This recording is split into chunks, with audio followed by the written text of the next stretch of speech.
Okay, look at this. When I show you this, what is the first thing that comes to your mind? Well, first off, you think, oh, it's a roller coaster.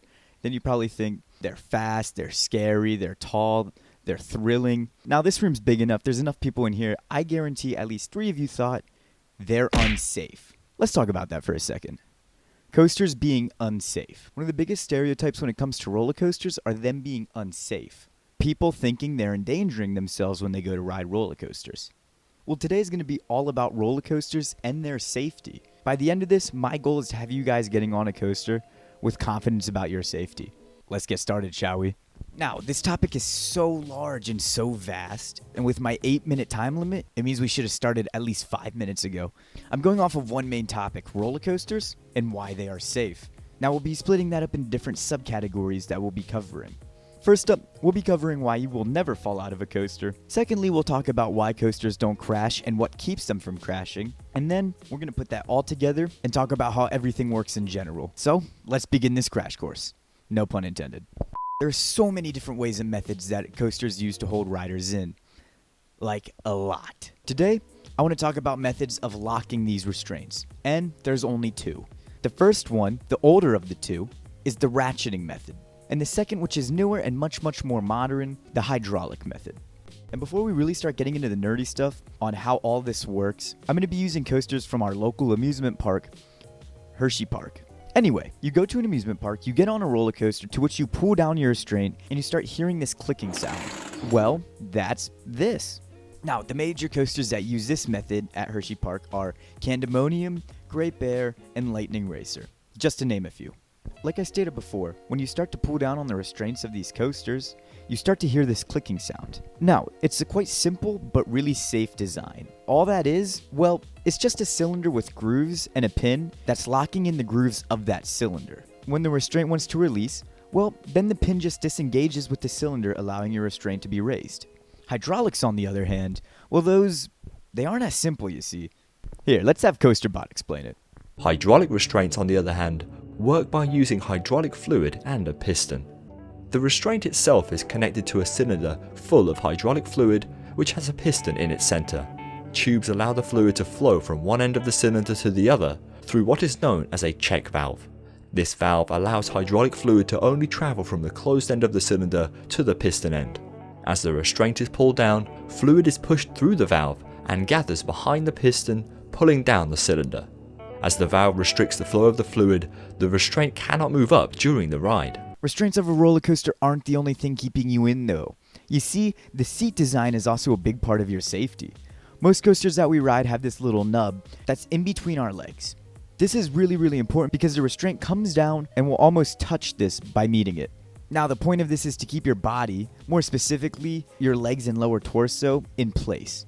It also makes a little placeholder for the main restraint, like a lap bar or over-the-shoulder restraint, to meet. And like I mentioned earlier, this also is a big part of keeping you actually staying in your seat, for obvious reasons.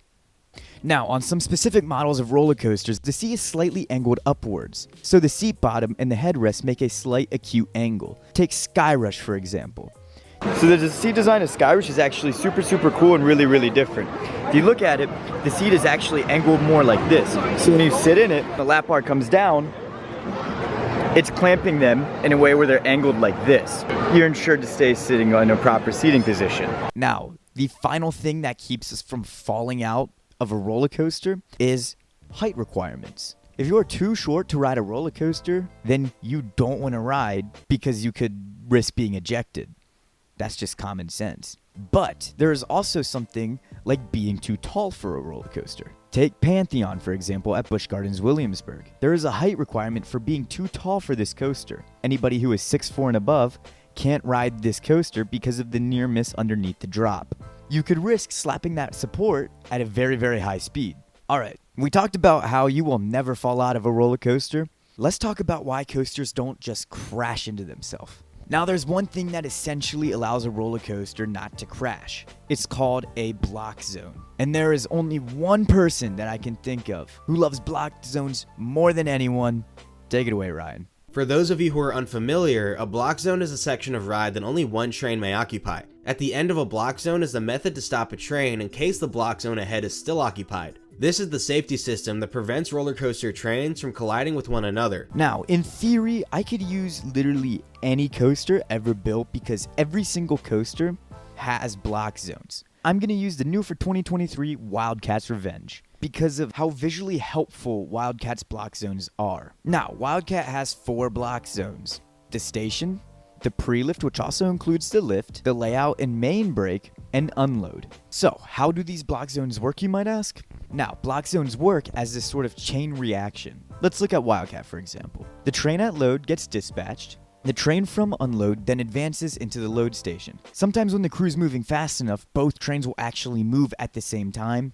That's called multi-move. Now, the train that got dispatched from load is now slowly moving up the lift hill. This is called smart jog. We'll come back to that. Now, that train from unload is now parked at load, and the train that is sitting on back brake is cleared to make its way into the unload station. Once that train fully clears main brake and is partially into the unload station, that train that's slowly moving its way up the lift is cleared to enter the layout, and the lift will start to speed up, thus exiting smart jog. Now this entire process just keeps on repeating and repeating and repeating. Ooh, but Michael, I don't believe you. What happens when you're wrong and we all die? Alright, well, to that one random person that's thinking that in their head, first off, you're not gonna die.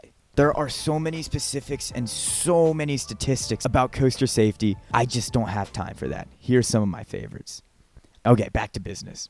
Coasters, just like anything, are indeed not perfect, and things can in fact go wrong. Now, good thing all these things are thought about when coasters are being designed and built. Prevention measures are taken. These little things are called proxies. These are sensors, and they monitor where the trains are at all times. Alright, so I know that this has been a lot of information so far. Let's do a recap and put it all together. Alright, 60 seconds on the clock. When talking about roller coasters and their safety, the 2 most common misconceptions are, I am going to fall out of this coaster, and this coaster is going to crash, especially when there are 2 ride vehicles out on the course. Well, we learned today that you won't crash into another train on the coaster because of the handy dandy block zone. Now, coaster restraints. Remember, there are 2 main types of restraints: the ratchet, which makes that signature clicking noise, and then there's the hydraulic restraint, which the design is super neat and really modern. But the restraints aren't the only thing keeping you safe here, because if you're even at the point where you need to pull down a coaster restraint, then I'm guessing you're tall enough to ride the coaster. But looks like we only have a little bit of time left, so I want you to remember this especially. The coaster won't physically let you leave the station until every seat is locked. If a single seat is not green, then coaster, no go. And there you guys have it, the most simplistic yet extremely complicated intro on the safety of roller coasters. Like I mentioned earlier, we are only skimming the surface of this topic, and if you guys want to know more, don't be afraid of hitting me up with any questions. Clearly, I don't mind talking about this, and I would be happy answering any questions that you guys have. With all that being said, I hope the next time you guys go to a theme park or amusement park to ride a roller coaster, you remember just how safe you really are.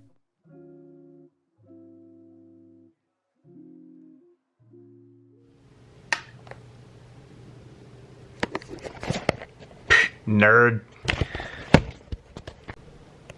But in all seriousness, this was a very fun project to make. I hope you guys enjoyed it. I know it went a little quick. I'm not gonna lie. There were a few things that I had to sacrifice to bring it down to around 8 minutes 6 seconds, and that's the product that you saw. I am going to be making a full version of this because the amount of time that I have invested in filming and writing and producing this version of the product, it has motivated me to make a full-length version of this entire presentation. Along with that, I have made a video on how I recorded this and why I created what I did, from specific shots I used all down to sound design and what makes this interesting enough for the audience to watch. As always, here's my words cited. Here is all the footage and pictures that I used in this video in order shown. Here are the videos that I used as an inspiration when writing the script.